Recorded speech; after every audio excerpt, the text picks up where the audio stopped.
Well, good evening, residents and businesses of the East Contra Costa Fire Protection District. Welcome to the district's Facebook Live event, which is going to be streamed on Facebook, YouTube, and on Periscope. As we historically have done, we are going to delay a little bit to ensure that as many people that we can get onto the event. If you can do what I'm doing, if you can go onto your own device through Periscope, YouTube, and or Facebook, that provides the opportunity, and to please share it. Share it with our communities. I really do believe that this information is very valuable to the residents of our jurisdiction. And we will be providing a question and answer session at the end of this to address any questions that are not specific to the topic of which we'll be going over here tonight. So again, if you are a resident of Brentwood, Oakley, Knightson, Bethel Island, Discovery Bay, Marsh Creek, Morgan Territory, and or Byron, my name is Brian Helmick. I'm your fire chief, and this is what we've been doing almost weekly, a Facebook Live event where we focus on a very specific topic, and then we open it up to questions related to the topic and or anything related to the fire district. So I want to thank you for being here, and I want to appreciate all those that are attending, as I know that we compete for everyone's time. And I also know that there's a lot of misinformation out on the fire district, and we're trying to get you as much information as we can to make sure that our community is educated and informed about everything related to the fire district. The process here tonight is going to be like those we've done in the past couple weeks related to these videos. Is I will do this brief introduction. I'll introduce the video that we're going to do. We will run an approximate 3-minute video on a specific topic. And tonight, we're going to be talking about the thing about taxes. Everybody loves taxes. It's a hot topic. I understand that, and I very intentionally wanted to talk about it, as I think that it's important that we be educated, informed, and we have these conversations related to taxes and understand the district's positioning around it and why they're so important to the district and why we rely on them so essentially. And so this is an opportunity to educate and inform and to understand. So tonight, that will be the 3-minute video. Once we do the video, I will provide some supporting information that is not within the video in regards to taxes, why the district researches them, why we lean upon them, why we rely upon them, and provide you access to information so you can become educated and informed in your own regard to why we as fire districts, special districts, lean upon the tax concept. And then we'll go into a question and answer session, which provides you the opportunity for me to further verify what it is that I'm talking about or clarify in regards to the tax topics that we've had. And it also provides you with the opportunity to ask any questions just in regards to the district that you may have. If you're new to this conversation about the fire district, there may be a lot here. Understand all of these videos are recorded and they are archived on the district's website. When you go on the district's website, it says it's fire season. You click on that link, it'll take you to previous events. We've been doing a series of town hall meetings. We've been doing a series of these Facebook Live that goes out on Periscope and YouTube. And what it does is it provides very specific criteria on other topics. This is the 5th, well, what was 6 videos, and we've actually added a 7th. And the first video we did was an update on the COVID situation and the We Are Listening initiative that we did in the past. And the second video was around firefighter compensation and benefits. The 4th one the second one was response times. The 3rd one was firefighter compensation and benefits. The 4th one was the criteria required to fix our challenges or problems. Tonight, we're going to be talking about the thing about taxes. Next week, we're going to get into achieving a viable and sustainable solution. And the 7th video, which is brand new that we didn't have even last week, is a day in the life of an East Contra Costa Fire Protection District firefighter. I think it's really important people know who we are and what our members are impacted with. So again, these are all archived. We've done many town hall meetings. We have many other meetings coming up. There's future opportunities. So if you're watching this in a recorded manner and it isn't live, you can attend a future event. We're going to start scrolling some of those events on the bottom of the screen. We have some town hall meetings of which you're available to come participate in.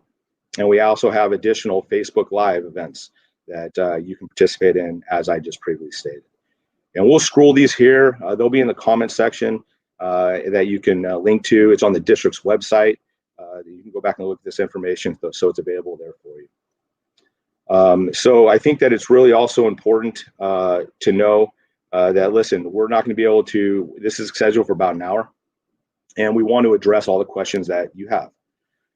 Because this mechanism is being broadcasted out on Facebook, YouTube, and Periscope, we can also receive information back from those 3 different sources. So right now, if you have any questions related to what I'm discussing and or not related to what I'm talking about, district-specific questions, start populating them now. One thing we've learned over the last couple of weeks that I want to caution you against is that if you can try, we don't modify. When someone gives us a post and the question pops up to me later, we present them, they present them in the background to me as they're submitted. But if they get too long-winded, we have found that if you get it over 25 words, 30 words, is that it will cut off. And so your statement may not be complete. And so I may not have the full understanding of your question. So if you notice you post a question and it cuts it off the end with a ... it's because it was a little too long. So what I'm asking is put it in a very clear or a 2-piece type question, because it's very important I understand your question, because I want to do my best to address it. And also in regards to addressing your questions, I think that we try very hard to. I will tell you there are times of which if I don't have the accurate, correct information, that I will ask for you to contact me offline. And you will, and we'll post it up here right now, my email address and my phone number. I want you all to know, if you live in our jurisdiction, that I am your fire chief. And I want to be accessible to you. My staff is accessible to you. We have a very dynamic environment. It's a very complex system.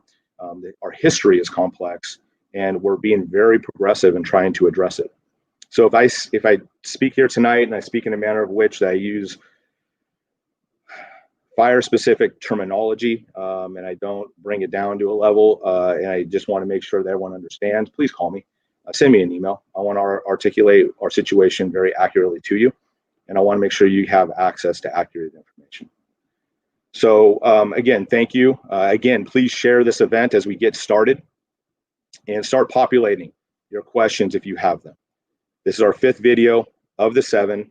Tonight, we are very much going to be focusing on the thing about taxes. So as we continue to move forward on this, we're going to start the video here in a brief moment. And I want to make sure that I've shared this on my mediums as well. And it looks like I have. And so here we go. So please enjoy this video. I hope you enjoy this video. And let's talk about taxes.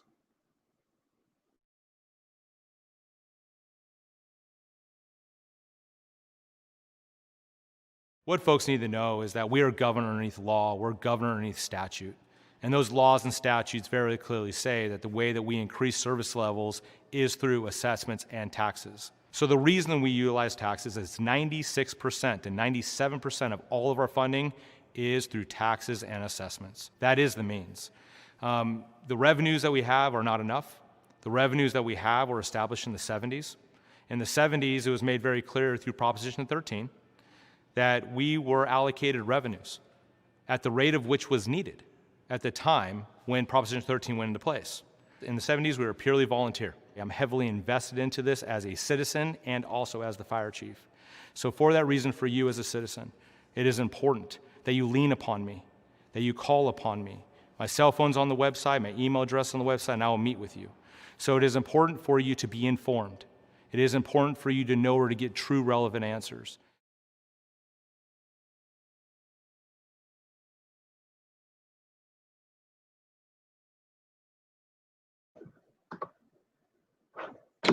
All right, welcome back. So look, that's a little bit of a teaser to get the conversation started here tonight. And we are listening initiative for many months through the end of last year to the beginning of this year, trying to collect a lot of questions. And I do want to let you know very clearly as the fire chief that, we within the community of East Contra Costa, we're very sensitive to new taxes. I am a resident of Brentwood, so I feel what many of you feel and see what many of you see, and I understand the optics. One thing I want to leave here tonight is to educate and inform and provide you access to information, even double check my math and the understanding of why we as a fire district so heavily have to lean upon taxes to be able to provide sustainable, guaranteed money to be able, in the right amount, to be able to increase service levels over time. I also want to be able to explain why we are underfunded and why we don't have the right amount of appropriate taxes at this time. So what I want to do is I want to begin in the beginning of this whole thing, kind of the genesis of what brought us here in the first place. Is many of you, I believe you've been monitoring us, you understand Proposition 13, and those of you that don't, that's okay. It is a complex topic. I have spent the first year of my career as fire chief trying to understand it myself. And I'm still learning about it today. So it is somewhat complex, but this is what I know. Is, I was challenged when I came in as the fire chief that every home, when someone has a home, they pay a certain percentage of their home on taxes. There's a 1%. Everyone pays 1% on their home, and that goes to taxes. And those taxes is called ad valorem. And that 1% is divided up. It's divided up into kind of like a pie. It's divided up into a pie, and everybody gets different sections of that pie. And the people that receive different sections of that pie, a certain percentage of that pie is everyone that provides services to you wherever you live. And wherever you live geographically, it is called a tax rate area, a TRA. That's what we call it, as a TRA, a tax rate area. And every tax rate area is kind of divided up a little bit differently. A certain percentage goes to the school, a certain percentage to the fire district, a certain percentage may go to the county if you live in unincorporated areas. Some may go to the city if you live in the city, and some may go to the county if you live in the city because you receive city services. Bottom line is, everyone throughout the jurisdiction pays that 1%. And that 1% is divided up accordingly by the services that they received. Now, that pie and the way it was divided up was done in 1978, and it was done through a proposition called Proposition 13. When Proposition 13 was put into place, it was done very strategically. The authors of it, and once it was approved, the state worked with the local entities, and they traveled around. They worked with industry leaders, fire chiefs, county, cities, and otherwise. And they went around and said, listen, we have 100% pie here.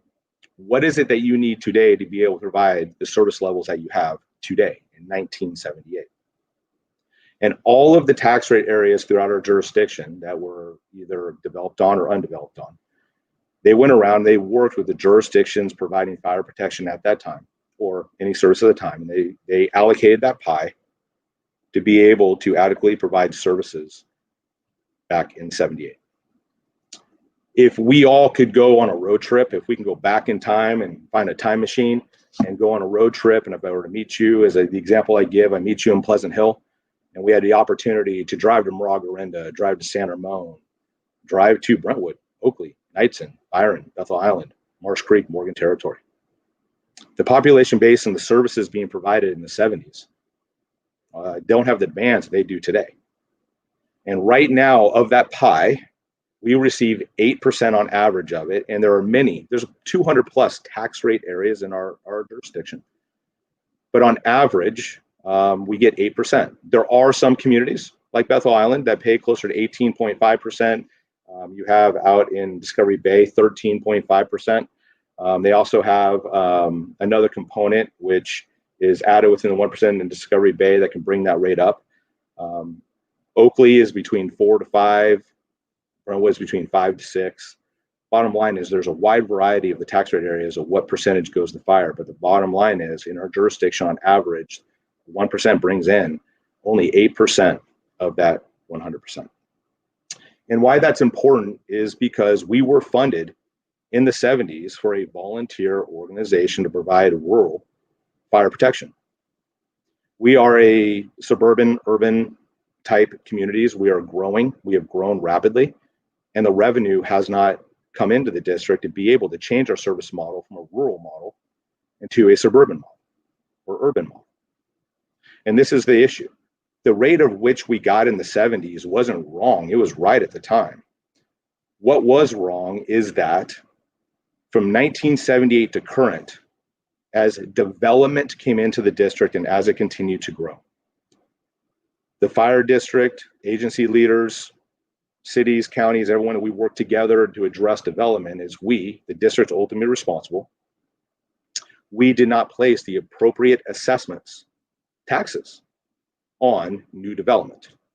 So starting from 1978 to current, we did not place an assessment on all new properties, all new units incrementally to change our service model from a rural to a suburban urban model within our communities.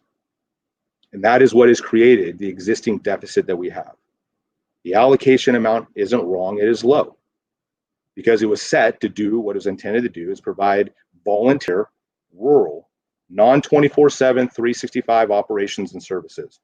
All the other communities I referenced you to, if we did that road trip back in the 70s and checking out Moraga into San Ramon and all these other agencies, they were career fire departments, 24/7 operations, many of which were starting paramedic programs, and they were doing all risk activities. And we were purely volunteer all the way until 2002. So we had combination in East Diablo, but primarily everywhere else was volunteer in 2002. So that is very important to understand. That's how our revenue is set up. And the district, moving the conversation forward, is we are funded. We are funded. This pie chart, actually, if you go onto the district's website, or actually not the district's website, if you go and look at any of the town hall meetings, the Bethel Island town hall meeting, or even, I believe last night, we did it was last night, the Discovery Bay town hall meeting. I talk about tax rate areas, and I talk about the district's funding.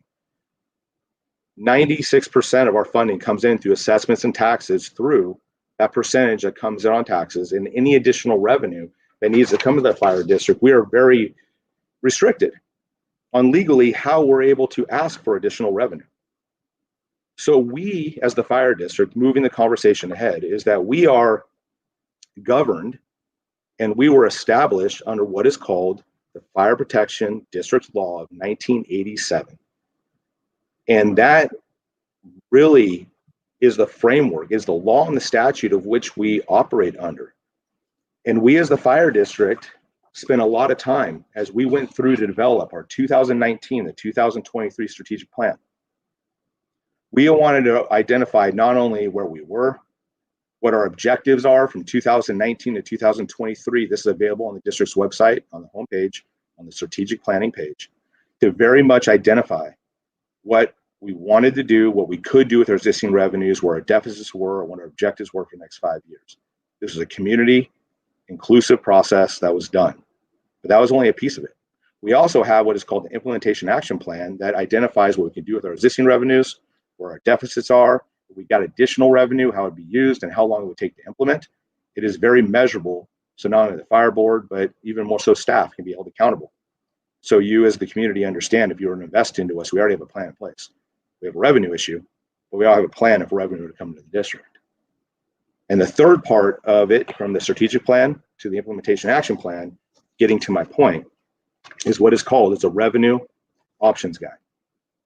The reason we developed this revenue options guide, which is available on the district's website, when you go to the strategic planning page, you'll find not only the strategic plan, the implementation plan, but also the revenue options guide. This is a key point. This is a quick reference guide for the fire board and for the staff to understand the things that we can do as a fire district legally underneath statute and law. The things that are green, we can do by ourselves. The things that are yellow, it takes working in cooperation with other entities, sometimes land use agencies or whatever it may be. As you continue going through, there are many areas, as you'll find, that are red. And it's going to take a change of a law or statute to be able to make it happen. It's a comprehensive document. It's available on our website, but it is a tool. And what you're going to find is that when it comes down to providing regulatory fees, assessments, and taxes, the statutes and the laws have provided those as the opportunities for our funding. And that is what the expectation, the intent was that fire districts would do.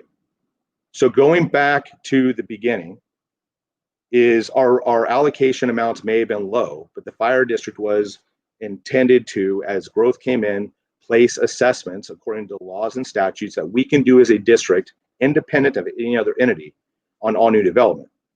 I'm very happy to report to you that the lack of due diligence, per se, the lack of not addressing growth effectively historically from 1978 to 2019. In 2017, we were working to stop the bleeding. We're on the implementation phase right now. With all new growth, the district today, we have 3 stations, 9 firefighters on. We should have no less than 6 stations today with 18 firefighters on, which means we have a 3-station deficit. We know over the next 20 years by watching and looking at the Brentwood, Oakley, and the county's general plans that we'll need a total of 9 stations within our jurisdiction. We have stopped the bleeding, and we are working on implementing what is called impact fees and CFDs, assessments and fees. Assessments and fees on all new development to not only build 3 future stations, but also have and participate in a community facilities district that will place an assessment on all new property over the next 20 years. So incrementally, as development comes in, assessments will be placed, revenue will come into the district, and service levels can increase. If that methodology wasn't placed in 1978 to date, we would not be here talking about this. You'd have a first-class organization, and understand you have the buildings of a first-class organization, but you don't have the bench. You do not have the depth. You do not have the resources. You got the right people, but we're missing the revenue. We got the plan, but we're missing the revenue. So the point I'm trying to make is the methodology that we placed into the future, it's solid, and we will address growth effectively. The reality is that if we did what we needed to do, if you bought a home from 1978 to now 2020, me being one of those people, and I don't have an assessment on my property, and I added to the problem of growth, congestion, and impact in our organization, that is our deficit. And that is the challenge we have here today. And so we are trying to correct something that was not done historically, that created an existing deficit. And we are not trying to go back, but we're trying to stop that bleeding and move forward. And we've done it with future growth, but the existing service level deficits provided by those that came to the community that are not paying above the rural fire protection, and they're not investing to the urban or suburban fire protection service model. We don't have funding to do it. That's the problem. And this is the challenge I have, and we're going to work towards concluding so we get to a Q&A. It's great that the fire board gets applauded for stopping the bleeding. We're implementing what's called the impact fees, like I said, to build stations and buy apparatus, and we're working on implementing the community facility district, hopefully in the next 2 months here. And once that's done, future growth is resolved. We get commended on well done. But we get challenged with applying the same methodology to past residents that have created the same service level challenges. And that same methodology isn't applied onto their properties. And I understand. I understand the optics. Nobody wants new taxes. But I also know that nobody appreciates the existing service levels within our district. The reason we lean upon taxes and assessments, again, is because the fire protection law and statutes and the means to be able to do it, it is the most secure, guaranteed way to do it that is sustainable. When sustainable means that it's money that can come into the district on a reoccurring basis that will not end. And so I don't anticipate everything I've said today makes it all very clear entirely, as it is complex, but I do want you to know everything I've shared with you is available on the district's website. My cell phone number is available to you, and I want to continue this conversation with you. The fire board is also exploring alternatives in lieu of taxes, and it is important right now. There's a misconception that the fire district has a measure that's on the ballot in November, and that's false. That is not true. There's no ask. We are educating and informing to the realities of our situation, our current challenges, everything we're exploring, and making sure people understand how we operate, how we're governed, who we are not, things we've explored, and what we're going to do. In November, as we could work towards feasibility on many, many different things, and we watch to see how other external propositions or measures that are happening on the impacted district, the district may entertain and explore doing some sort of an assessment if that is something the board chooses and or needs to do if alternatives do not produce. Historically, alternatives have not produced. But that is why it's so important for all of you to be engaged, to watch, to understand, have accurate, relevant, and timely information. And that's what I'm trying to get to you. So I really thank you for sharing this information. And if you have, again, any questions, we'll start addressing them now. But a lot of that information is, again, on the district website. So I open up questions. So what is the average response time to calls? That is a very good question. So what I'm not going to do, in respect to everyone that's here, but I want to point you to, and I'm sorry I missed your name, but look, if you go to the district's website again, which will pop up the link, and on the very top tab, it says About the Fire District. There's going to be a drop down from Transparency and Finance to East Contra Costa Fire Protection District History, Board of Directors, Organizational Chart, Executive Staff, Board Policies, Ordinance, and past meeting agendas, and then monthly operational reports. That's where you're going to want to go. When you go into the monthly operational reports, you will see that our operations chief, Battalion Chief Ross McCumber, every single month, he provides a report to the fire board. It's a report out of the fire chief of the executive staff. And he will every month do the report, and the report is placed on the website, and you go back and you can look. The calls for service, it will give you not only a calls for service for the month, but it will also reflect it to the previous year. It will tell you how many times an engine rolled out. Response times are different than engines rolling out. We run about 7,700 calls a year, but it takes many pieces of equipment, sometimes 1, 2, 3, 4, 5 to mitigate one call. So we have about 9,500 rollouts where we have 7,700 calls. And you'll see by engine company where they roll out, the percentage of the total, and how many times they rolled out the previous year. We also, within that same report, look at the response times by area. Brentwood West, Brentwood East, Discovery Bay, Byron, Oakley, Knightson, Bethel Island, Marsh Creek, Morgan Territory, and we highlight and look at the automatic aid. We have an aid agreement with Contra Costa County Fire, and you can see how imbalanced it is in regards to them providing resources to us. It's about 2 to 3 to 1 historically, and it also gives you our operational positions and how many people we have budgeted within the organization, what's funded and unfunded. That's all in the operational report. But to address your question, the response times on average depend upon the service area. And so you're going to have to look and see in Brentwood West, it's 8 minutes and 32 seconds. Brentwood East is 9 minutes and 31 seconds. Discovery Bay is 11 minutes and 8 seconds. Oakley, 7 minutes and 41 seconds. Knightson is about 10 minutes and 55 seconds. Bethel Island is 15 minutes and 31 seconds. Marsh Creek, Morgan Territory is 11 minutes and 54 seconds. So you can, and that was in July. And so you can look and see what those look like. And myself or Chief McCumber are available to you if you have any more questions. Great question.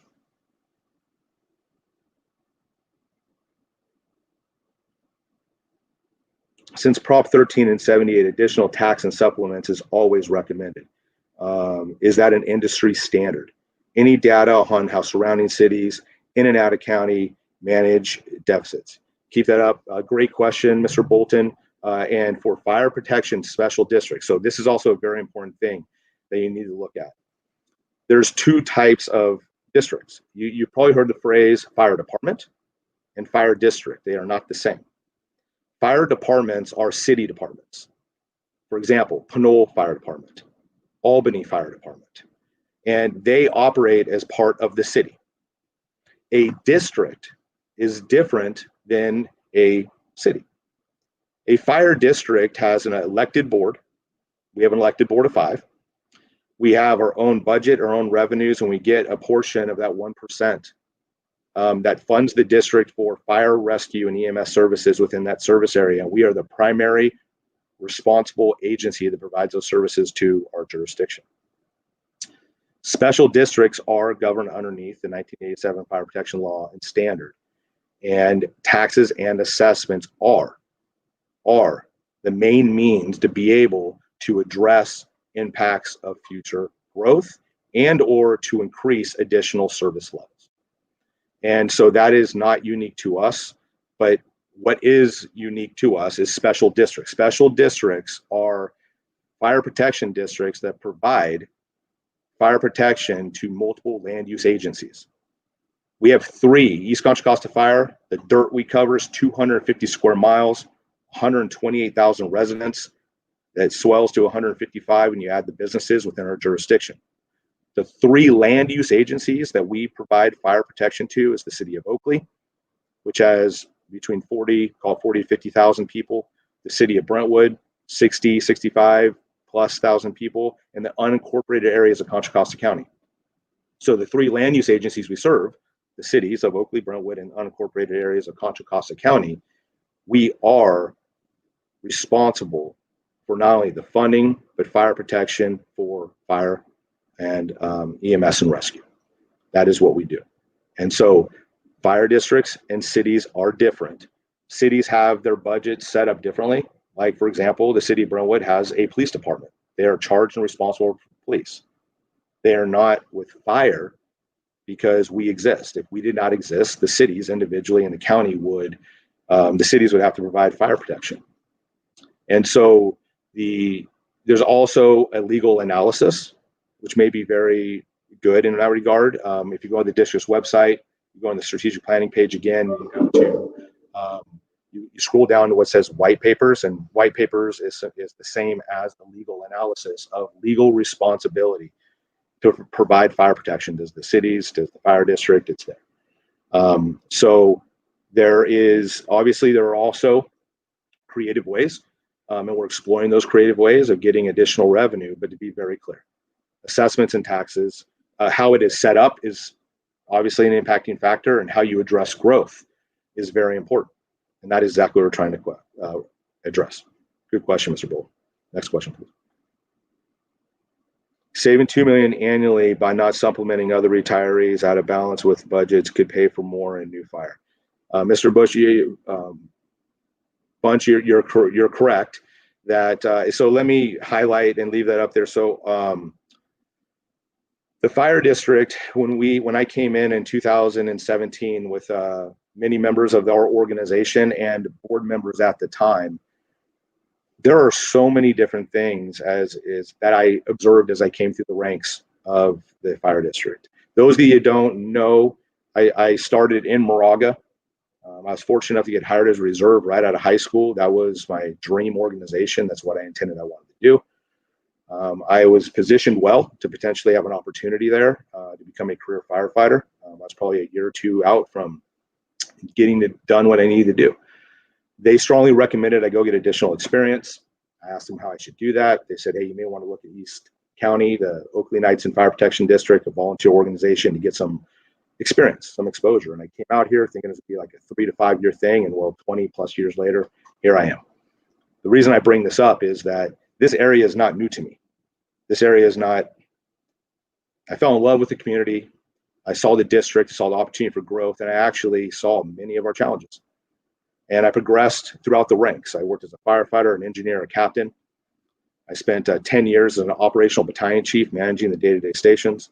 And in 2017, I had the privilege to come in as interim fire chief to test the waters and see if I was a good fit to be able to do this type of work. The reason I give you that history is I saw many system issues. I barbecue and go to church with a lot of people that had many criticisms for the fire district. I heard them, I felt them, I knew them, and I collected them. When I came in 2017 with the support of the fire board, I started working to mine through a laundry list of criticisms, and we're not done. We still got work to do. But on this topic very specifically, this is one of the areas of which I was concerned with. The board was concerned with. We had members and organizations were concerned with, and there was these optics that the amount that we were paying towards pensions was more than all of the agencies within the county, but yet we received an equal benefit, and I never understood. We didn't understand why. And so it has taken 3 years through seeking understanding first, getting consultants to help explain what brought us to the situation we're in. And we found that with the way that the policies or the way that our groups were set up within our pension systems, it had the district at a disadvantage. And I want to be very clear about a couple things. The way of which they were set up, there was, as we can see now, unintended consequences, but I do not think they were done intentionally. I sincerely feel that. But there were unintended consequences on the way of which the groupings were done, the way things were done, because some things weren't taken into consideration. And we identified, the district identified, we identified not only the negative impact, we identified a way to correct it. And we are right now on the eve, no kidding you, the eve, 3 years down the road of trying to kick over this rock and correct it. This is one of the things on the list that I knew we had to address or either explain why we paid such more high pension costs. And right now, tomorrow, we are going to be going in front of the Contra Costa County Employee Retirement Association, Cicera board, and making the request for them to change the policies, and it can save the fire district to the tune of $1.2 million per year by correcting that policy change to balance us and make us equal to other agencies throughout the county.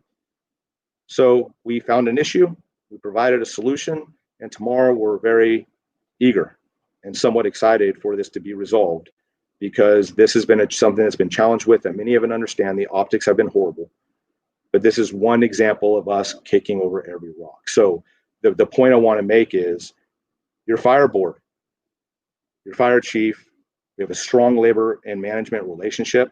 We are kicking over every rock, trying to correct decades of challenges or missed opportunities, from the way that our pensions were set up to the way that we address growth. And I know it's been taking 3 years, and I take what's taking you so long and lack of urgency. These things take some time, but we have corrected the growth issue, and we are on the eve of correcting and making the pension issue correct, which will bring additional revenue in the district. It won't fully fund a station, but it is sure a good chunk of a station. It's in the right direction. So the answer is your point. The number was a little high, but your comment is accurate. Good comment. Thank you. Are the closed stations not worth renovating to save money? Not arguing, honestly asking. No. And that's actually a fair question too. So we'll leave that up there for a sec, because I want to get, that's a multiple piece. I want to hit it. So listen, Adam, is that there's a couple challenges with the stations. So, we had them scattered throughout the jurisdiction historically.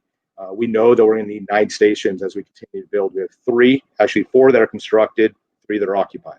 So our occupied stations right now is 1 in Oakley, at Station 53. At O'Hara and Cypress, we have 152 on Balfour and John Muir Parkway, and then 1 in Discovery Bay, which is at Bixler and Point of Timber. We just constructed 1 in the Bethel Island area, which is going to be at Cypress and Bethel Island Road. That's Station 55. It's unoccupied. And if revenue came into the district tomorrow, it'd be staffed. Secondarily is we're working right now on getting the agreements in place to do design review for another Station 51 in Brentwood, a Grant and Empire behind Pioneer School. And we have the 3 station deficits. So the 3 station deficits today is that Cypress Station, the Station 51 behind Pioneer School, and the downtown shuttered station, Station 54. We have 3 other alternatives for growth that many of the old existing stations geographically, they're not ideal, because you need to remember that we used to be many different organizations that thought about the organization and their footprint. We are a 250 square mile footprint, and we have to strategically place stations where they need to go. So the first part of the problem statement is, are they in the best locations in a system approach? What's the order of them, and where they need to go? And many of the stations we are surplusing are being moved. Secondarily, a majority, if not all, the stations that we're shuttering were never built and or intended to be 24/7 operation fire stations. These stations were built in the 50s and 60s. Many of them were brick and mortar septic systems. They were intended to be paid on call, volunteer stations. Many of them have seismic challenges. Many of them have septic challenges. Many of them don't even fit our equipment. The equipment's getting bigger, it's getting larger, the technology is changing. We also have new operational changes in regards to the way that we approach decontamination, filtering of stations, for the contaminants, not only from the apparatus, but our members' gears, and the way that they decon our individuals and our people. And also, we have learned over time about sleeping arrangements, firefighter mental health, physical health, cardiac health, and many of the old stations, well, all of the old stations that we're either surplusing or changing do not fit into that mold. So there's a bigger conversation there, but I want to let you know is that we do, however, if the stations aren't built, we can and have the ability to dual staff. It means put 2 engine companies while we're building a station or working on a station or funding a station. And we have a little bit of capital challenges in regards to revenue long-term when it comes down to existing deficits and capital, but we have options there to be able to address that. Our real issue that we have ongoing reoccurring, or use the word sustainable for reoccurring revenue, to be able to pay for staffing. It's not really a capital or brick and mortar and apparatus issue, as it is ongoing, regular, repeating, sustainable, guaranteed revenue to staff. Hopefully I answered that question. Good question. Next question, please. Can you convert a community service district like Consumnes FPD and assess taxes differently and not being a fire district? Let me try that again. Can you convert a community services district to a CFD like Consumnes and assess taxes differently, not being a fire district? So I hope I answered this right, and if I don't, ask it again or contact me offline. So we can do there's multiple ways for existing service level deficits that we can address them, and it goes back to the revenue options guide. It's all there for you to see, and the board is considering these. We can do community facility districts. We can do parcel taxes, and or we can do special benefit districts. All three of them work a little bit differently. We're utilizing the mechanism right now of CFDs, community facility districts, to address future growth. We're also doing that one-time impact fee, charge the developers to build the station. So there's fees and assessments to address growth.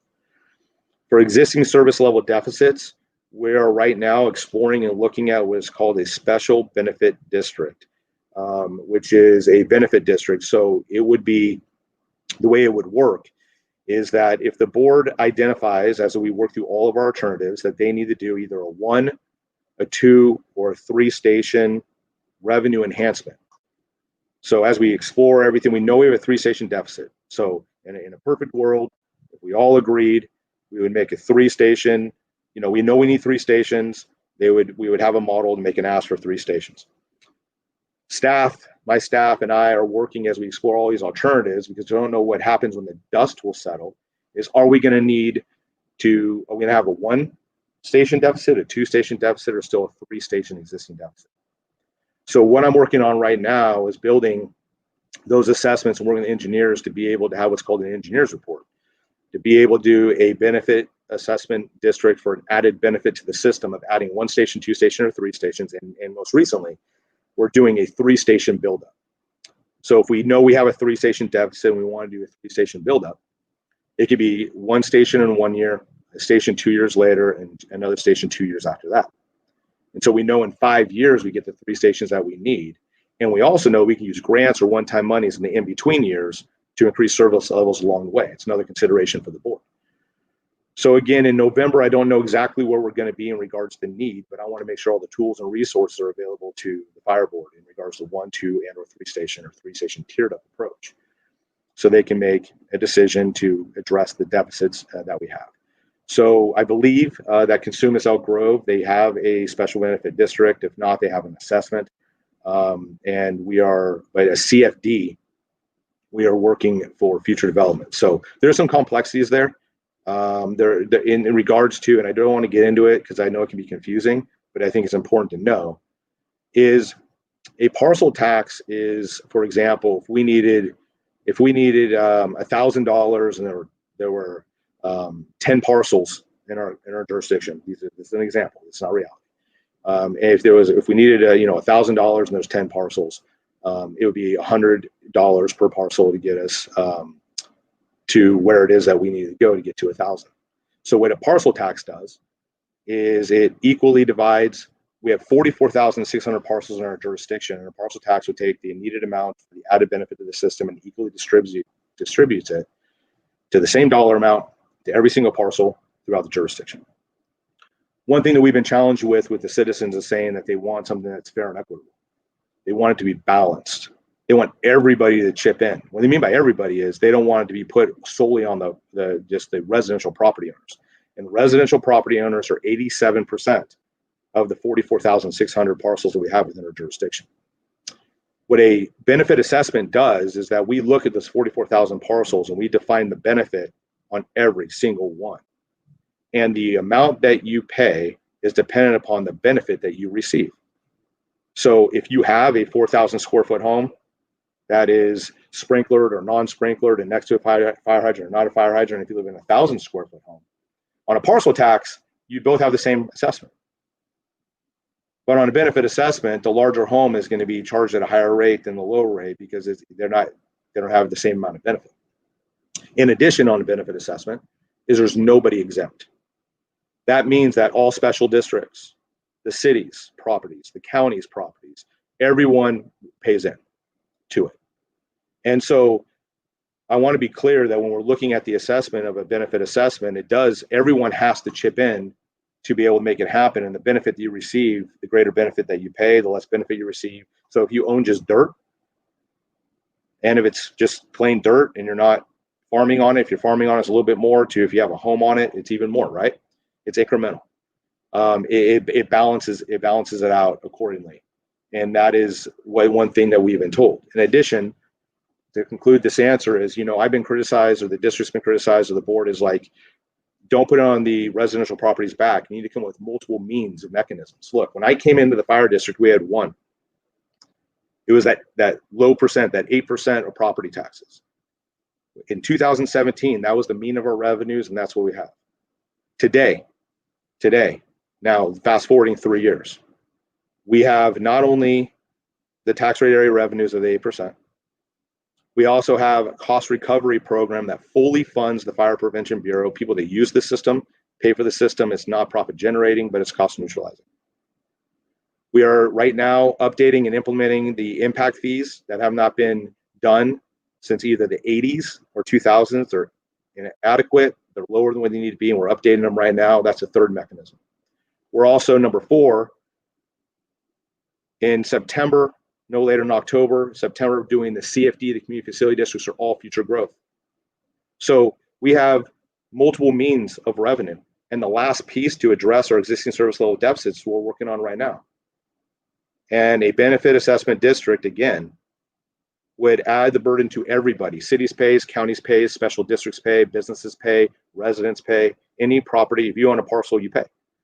And it's put in there. And I believe it's a fair and equitable way to adding benefit of 1, 2, and or 3 stations. So stay tuned, ask more questions. It is complex. I've been working on this for 3 years and I have an understanding of it, but it's important to know. So great question. Hopefully that answered it. Next question, please.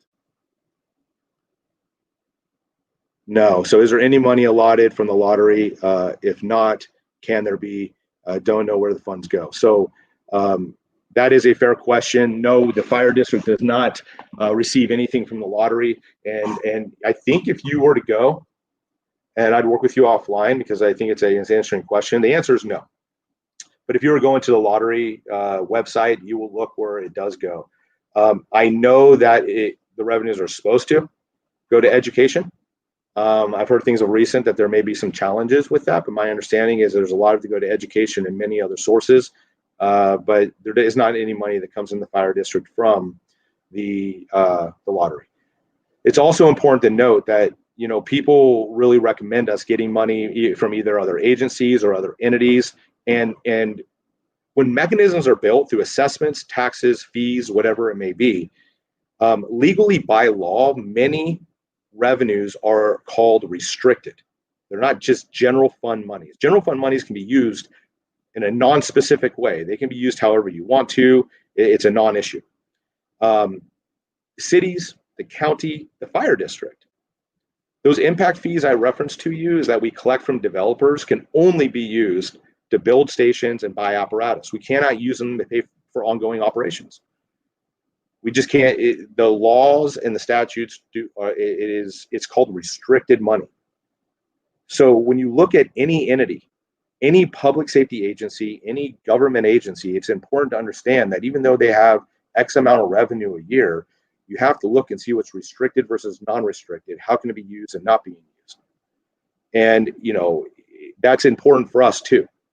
And so the point I'm trying to make is there are probably bills and things that are put in place that very much guarded how funds would and would not be used, and they very specifically point to where they are. So this is not only a lottery question, but I challenge all of us to really seek understanding of what's restricted money, what's non-restricted money, what can be used elsewhere or not be used elsewhere. If it is used elsewhere, what does it take to pull it back from elsewhere? Is it just a matter of politics or a change? Is it just a stroke of a pen in a resolution, or is it ironclad where it's guaranteed to go to another agency? All those things need to be looked at. There's a lot of challenges that we go through. So no lottery money, which we did, but we don't. And next question, please.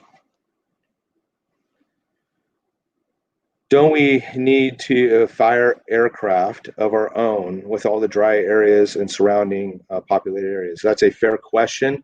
And it's a very expensive operation. So this is what's good to know about fire aircraft. And I'm also going to put this into specialized. I'm going to rephrase this and forgive me, but I think I will answer your question.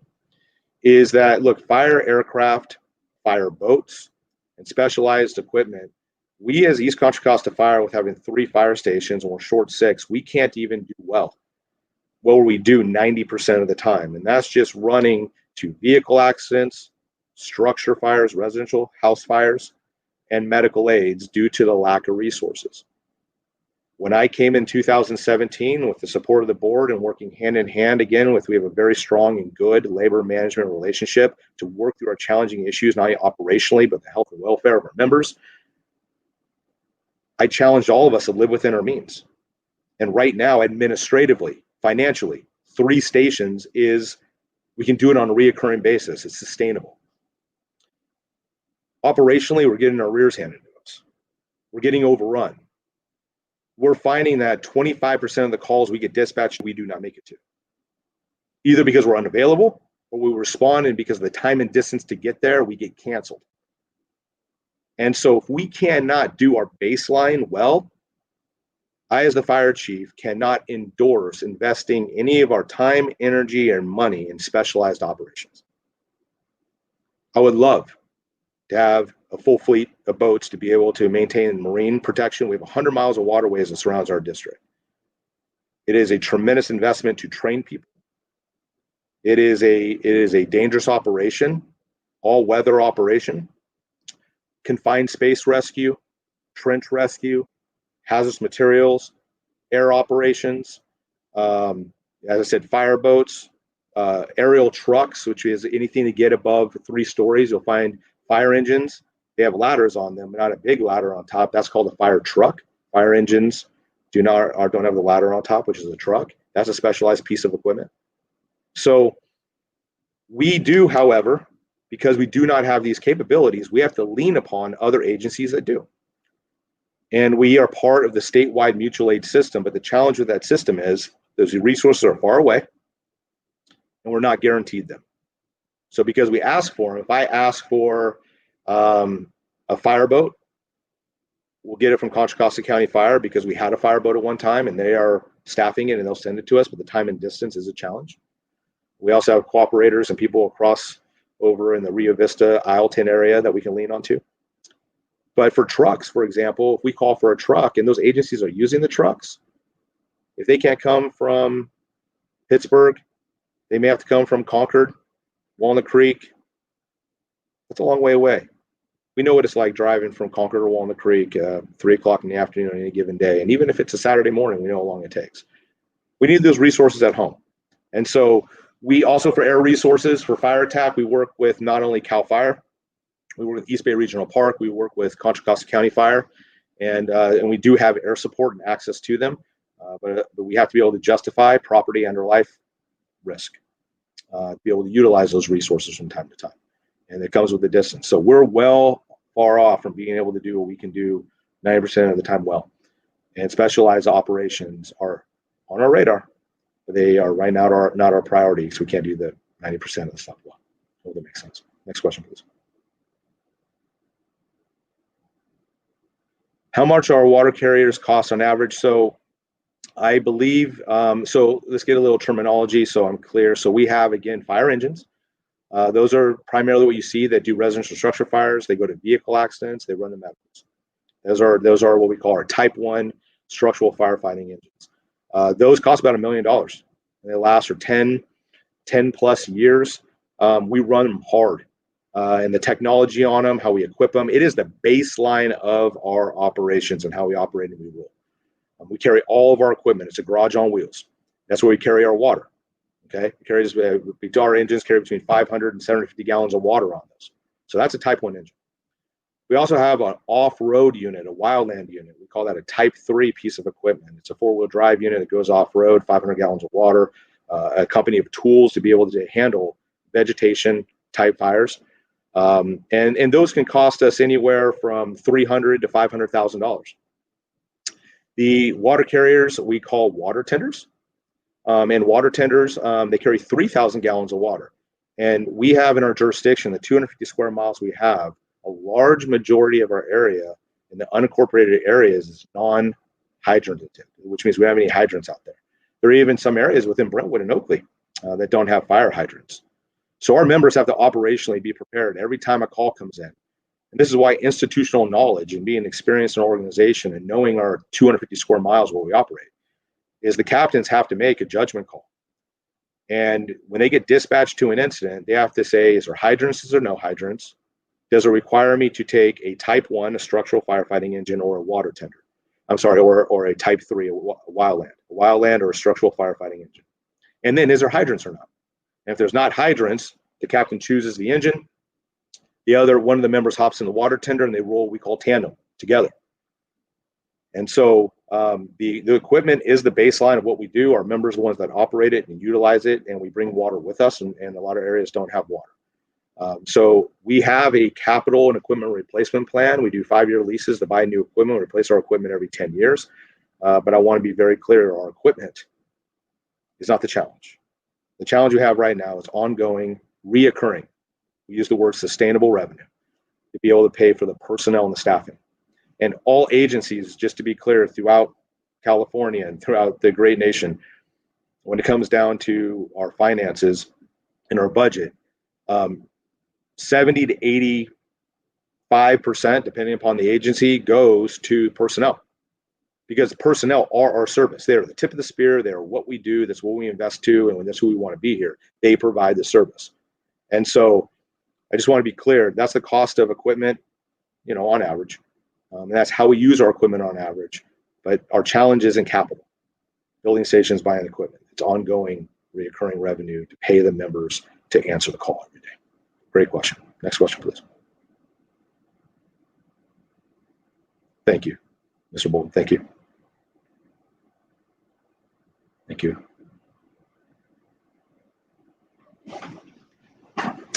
So it looks like we're working towards satisfying all questions. When I start seeing these come up on the screen, it means that we've answered everyone's questions.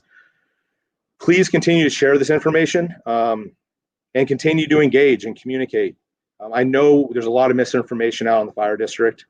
I think that people think there's an ask on the table right now. This is very much education. There's town hall meetings coming up. They're going to scroll the town hall meetings, the Facebook Live events coming up. And I'm going to conclude and let you folks know, and those that have heard it, please forgive me, but those of you who haven't, this is very important.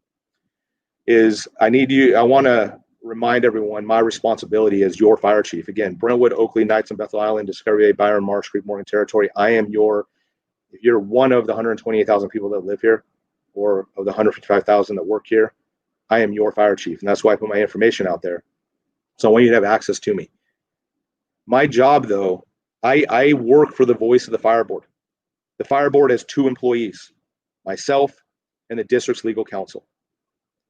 All other 47 members of the organization are my responsibility to hire, promote, discipline, the whole kit and caboodle. It's all my responsibility. I report to the voice of the fire board. I don't answer to 5 individual people with the voice. The 3 people say that's who I report to.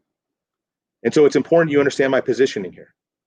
Is I do not make the policy decisions on the board level decisions. I do not choose if we make an ask to the residents. I do not decide what the ask is. That's not my responsibility, and I need to stay in my lane and do my job. And so this is my job. My job is to run the organization that I have the privilege to run, and it's this one right now. This is where I choose to be. This is where I want to be. And I have the opportunity and privilege to work here. I have revenue to be able to run the organization I can with the revenue that I have. And we are doing that. We are now sustainable. We can recurring to do what we do with the revenues we have. And we're running it. Wherever I work as the fire chief, if I see service level deficits and we are not meeting the mark and we are having a substandard service, it is my responsibility to highlight it, bring it to the attention of the fire board, educate it to those we provide services to define the problem statement. But No good fire chief is just going to define a problem if they don't provide also solutions and educate on the problem statement and the options to be able to address. We're running the organization. We definitely have a service level challenge, and we broke the challenge into two. It's not just one problem. It's a growth challenge and existing service level challenge. That's the problem statement. Problem number two, we're on implementation phase. We've corrected the existing service level. We still have a challenge. And so right now, the staff of the fire district, in cooperation with the board, and again, with our agency partners, labor management, everyone, we are exploring many, many different things. We're exploring the feasibility of consolidation. We've done before. The conversation's stale. We're going to do it again. We're talking to the land use agencies, seeing if there's opportunities there. We're looking at county initiatives. We're looking at state propositions. And we're waiting till November, and we're going to work really hard to be able to do and figure out where this stuff lands. And we're going to be able to assess the feasibility of it. Once we have done that, I'm also working, as I stated, on preparing the additional models to do a 1, 2, or 3 station model and present it to the board. You see, my job was, again, to run the organization, identify the problem, educate people to the problem, provide recommended solutions in front of my bosses and the board. And when they start making those hard discussions, it's imperative that those that we serve understand what's going on. And the board has to work through and make hard decisions on, do we make an ask? Do we not make an ask? What's the service levels we want? What do we want to do? And they do that in public forum. It's a very, very hard conversation to have. And in November, they're going to start having that conversation. I presented the information. It's for them to choose what they do. Now, if they choose to go out to the community and make an ask, one of two things is going to happen: is it will pass or it will fail. If it passes, it is my job to implement the plan as described by the ask to the manner of which was presented that we put in front of them as a recommendation. And I have full confidence we have not only the right people in the room to do it, but we have the plan in place to execute it, and we could be a model organization. We just need the revenue when it would arrive. Or if it doesn't pass, it is my job to continue to run the organization in the manner of which with the revenues that we have. So right now, we are in the education, inform, fact-finding, presenting the facts to the fire board to make decisions. I have no control over the next steps or the end result of where we land. And so I just want folks to know that my sincere intent is doing my due diligence to serve you well as fire chief. And I don't want anyone to ever be surprised on how we arrived here. I don't want anyone to know where we came from, what it is, and where we're going.